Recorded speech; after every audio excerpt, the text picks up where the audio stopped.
ನಮಸ್ಕಾರ. ಜಿನಿ ನ್ಯೂಸ್ ವೀಕ್ಷಕರಿಗೆ ಸ್ವಾಗತ.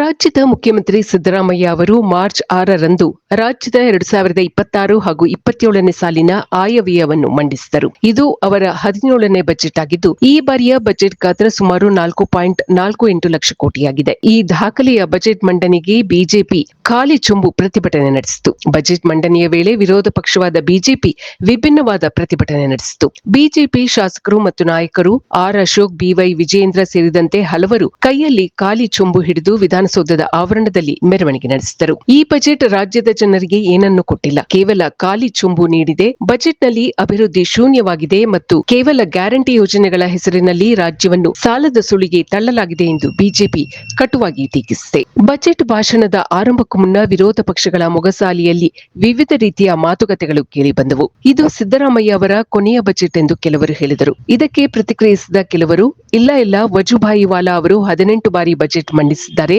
ಆ ದಾಖಲೆಯನ್ನು ಮುರಿದೇ ಸಿದ್ದರಾಮಯ್ಯ ಅವರು ಮುಖ್ಯಮಂತ್ರಿ ಕುರ್ಚಿಯಿಂದ ಮೇಲೇಳುವುದು ಎಂದು ಹೇಳಿದರು. ಇದಕ್ಕೆ ಕೆಲವರು, ಹಾಗಿದ್ದರೆ ಡಿಕೆ ಶಿವಕುಮಾರ್ ಅವರು ನಿಜವಾಗಿಯೂ ಸಿಟ್ಟಾಗಬೇಕಿರುವುದು ವಜುಭಾಯಿ ಅವರ ಮೇಲೆ ಎಂದು ವಿನೋದವಾಗಿ ಚರ್ಚೆ ನಡೆಸಿದರು.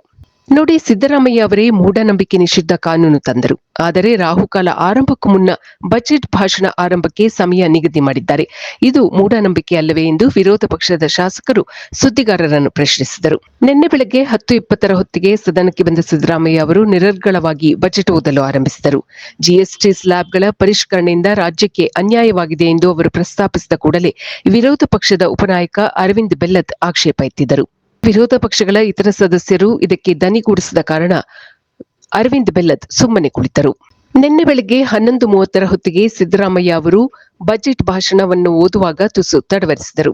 ಆಗ ಸಭಾಧ್ಯಕ್ಷ ಯುಟಿ ಖಾದರ್ ಅವರು, ನೀವು ಕೂತೇ ಬಜೆಟ್ ಓದಿ ಎಂದು ಸಿದ್ದರಾಮಯ್ಯ ಅವರಿಗೆ ಹೇಳಿದರು. ಅರವಿಂದ್ ಬೆಲ್ಲದ್, ವಿರೋಧ ಪಕ್ಷದ ನಾಯಕ ಆರ್ ಅಶೋಕ್ ಸಹ ಕಷ್ಟವಾದರೆ ಕುಳಿತುಕೊಳ್ಳಿ ಎಂದು ಸಿದ್ದರಾಮಯ್ಯ ಅವರಿಗೆ ಸಲಹೆ ನೀಡಿದರು.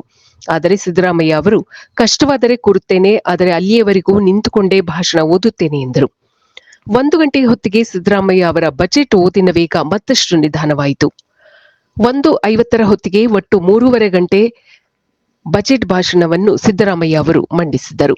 ಬಜೆಟ್ ಭಾಷಣ ಮುಗಿಯುತ್ತಿದ್ದಂತೆ ಬಿಜೆಪಿ ಸದಸ್ಯರು ಚೊಂಬಿನ ಬಜೆಟ್, ಗೋವಿಂದ, ಚೊಂಬು ಗೋವಿಂದ, ಖಾಲಿ ಬಜೆಟ್ ಎಂದೆಲ್ಲ ಘೋಷಣೆಗಳನ್ನು ಕೂಗಿದರು. ವಿಧಾನಸೌಧದ ಹೊರಗೆ ನಾಮ ಬಳಿದ ಚೊಂಬು ಹಿಡಿದು ಚೊಂಬಿನ ಬಜೆಟ್ ಎಂದು ಘೋಷಣೆ ಕೂಗಿದರು. ಈ ದಿನದ ನಿರಂತರ ಸುದ್ದಿಗಳಿಗಾಗಿ ವೀಕ್ಷಿಸುತ್ತಿರಿ ಜಿನಿ ನ್ಯೂಸ್. ನಮಸ್ಕಾರ.